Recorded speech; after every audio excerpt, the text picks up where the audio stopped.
Hi guys, welcome back. Apologies for not doing a video for a long time. I've had a lot of stuff on. I had to go back to work full time. Obviously, before when I was doing the videos, I was on furlough and stuff. So work's been a bit crazy. Yeah, I've had a couple of things. A couple of people done my head in, doing stupid comments on the videos and stuff, which a bit disheartening sometimes. But I thought I'd give it another go. A couple of people asked me where the videos have been, so I thought I'd give another go and see if people are still enjoying them. Update on the young uns. Now they're going really well. I had problems getting them to fly at first. I was letting them out every day and they were just fluttering from the shed roof to the house roof, fluttering back and forth. A couple of them were going round, but I had no big thing. Took some advice from some local fanciers, started them feeding, just lightly their mix, started feeding them a Jelly Plus, try and get them to fly in.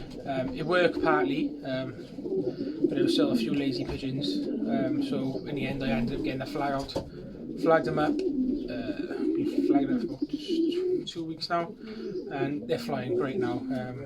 They're doing about 45 minutes to an hour depending. There are a couple of lazy ones that they like to land on the roof. Sometimes it's a pain because they can drag the others down. They're actually trying to fly. They come down and land, but we'll get there eventually.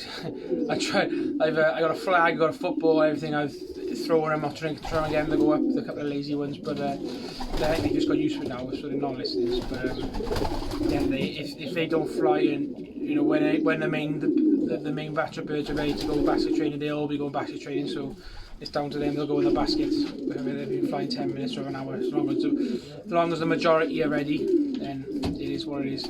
But trapping wise with them, they were doing really well until about a couple of weeks ago. Turns out it turned into Youngbirds sickness, so they weren't listening to the whistle. They were flying okay, but they weren't listening to the whistle, or didn't really want to know the call and stuff. I was having to go to work and leave quite a few pigeons out on the shed roof, which was quite annoying. I didn't really want to do that, but it is what it is.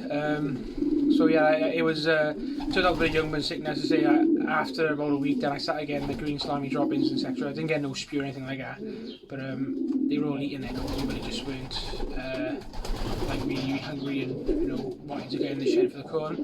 But I've been treating them this week now on that, and the trapping's been much better this week. I've been treating them on a Tollison product. So it's a mix. You use a combi mix from Tollison, and then they do a broad spectrum antibiotic. It comes in a silver foil pack like that. It's called Matrix. You mix these together in the drinker, and they say it's good for them. The birds are literally the next day after having them in the drinker, they would this into the corner. The drop-ins would change straight away. So they've been on it for 5 days now. Today's the last day. So yeah, that's definitely work. I definitely recommend that product for those two products for the Youngbirds sickness from Tollison. But yeah, so they've been going really well. I think all the stock birds are happy through the molt. They're molting nicely. No, it takes them. Obviously, they're all split off now and stuff, etc. So yeah, they're all going fine. Sort of. They now take the background sort of thing, and I was concentrating on young uns time sort of thing now. So yeah, hopefully I can next couple of weeks I can push the young uns, get them flying well, for an hour or so like sort of thing, and then maybe look at basket training then. I might start like on weekends. I don't let them out on the weekends, obviously it's racing, so I might start just popping them in the baskets on the weekends and just putting the drinkers on, leaving in the basket sort of thing, and just get used to the basket before I start training them in them. So they know what the drink it is, they get used to it, and it's not all stress all in one, so you're not putting them in the basket for the first time and then taking them training for the first time and they stress them out or whatever. Let's get them used to the basket first, I think. Might liberate them at the bottom of the garden or something like that, see if I can get them to show them how to trap or whatever sort of thing, or start them by the trap and then move down the garden or whatever thing. Might do that, but just experiment, see what happens, and I can only try. But yeah, so next clip now, I'll have a little look at the young uns and how they look, and I'll show you a couple of them and how they come through the molt and how they're looking now, and there's a couple of them birds there that the people have bred for me. I'll show you them and see what you think. Cheers guys. Come on in.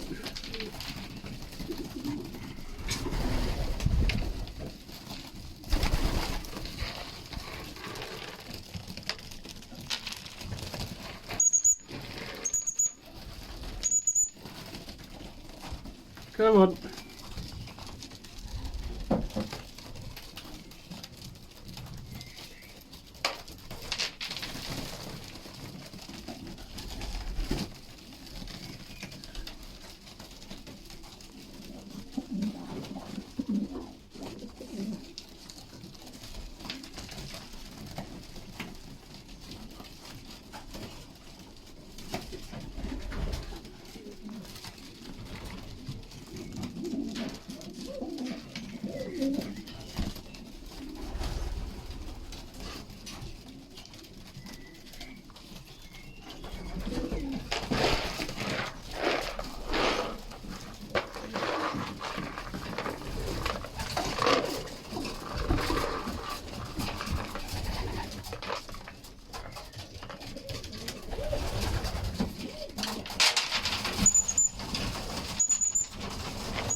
Okay, so here's one of the first young ones. It was bred for me by Richard Farnham. Dad checker. I want to say cock, but it could be a hen as well. It's a nice big pigeon. Yeah, looking really well. Okay, the next one. This is one I bred out of my daughter's Mysterio, paired to my Jacques on cock. I got 6 of these bred in here, and they're pretty much identical. A lot of them are really nice handling pigeons. Here's my red, an Ambrec from Border Lost Pigeons. He carries in himself. He was messing about with me on the trap and stuff. Okay, here's another pigeon out of my daughter to Mysterio. So he's quite identical to the other one. So they're lovely handling pigeons, really buoyant in the hand, apple bodied. Looking forward to seeing what these birds can do. He's a dark cock here, bred me by Darren Sutton. He's come into his own since I've took him off the darkness. You know, they get the sun a lot more, and he's really becoming a character. You know, driving, fighting everything, one to pair of everything really. It's going to be a great pigeon, I think.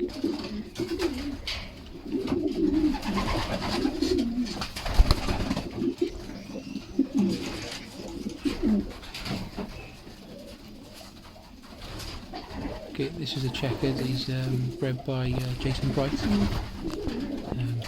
breeded by a pigeon for the South Road National. So hopefully we can get him into that race. See how he does. See him maturing very nicely. Here's the young ones having a nice fly now. They've been flying about 40 minutes now. It's a lovely day today. They will come into view in a minute. So they've been off for about 40 minutes. I haven't seen them. They just come back now. There's the main batch there. There's a couple fluttering about along the house roof. But that's the main batch screaming around, doing really, really well. I'm pleased with them now at the moment. So yeah, I was worried at first because I couldn't get them to fly.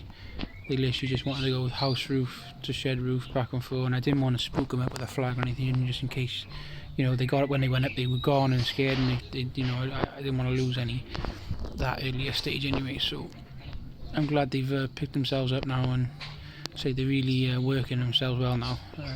Like I said, I take them off the darkness now.